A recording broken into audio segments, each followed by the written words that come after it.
The cartoon is a mirror that shows in a different way, albeit in a similar form, the reality of a nation. It allows the artist to create with images, an obsession of the human being, the universe in which he or she dwells in order to better understand it. Although satirical drawing has always existed, the origin of the political cartoon stems from the 19th century and is linked to the birth and development of the press. Journalism and the political cartoon go hand in hand. This exhibit, 100 Years of Cartoons in El Universal, represents a seminal period in the history of the cartoon in Mexico. Almost all Mexican cartoonists of the 20th century have appeared in this newspaper. The exhibit displays a sampling of the thousands of cartoons published over the past 100 years and includes a brief representation of the artists who traced and portrayed the history of their nation.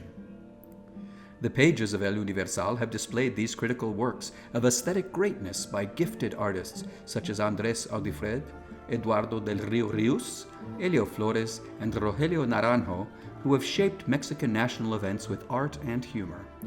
These artists have gained recognition in Mexico and beyond our borders. More than half a dozen of them won the National Journalism Prize and awards as influential as the Canadian Grand Prix. This exhibition consists of 70 works, 62 of which are original pieces of great aesthetic value. Most come from the Museo de la Caricatura in Mexico City, from private collectors, and from the authors themselves. For this exhibit at the Mexican Cultural Institute in Washington, D.C., the curators decided to keep the focus on 3 topics: the American cartoon, the cartoonist's vision of Uncle Sam, and finally their take on American presidents. 100 Years of Cartoons in El Universal opens with the first cartoonists published in El Universal and concludes with the great masters of the Mexican cartoon.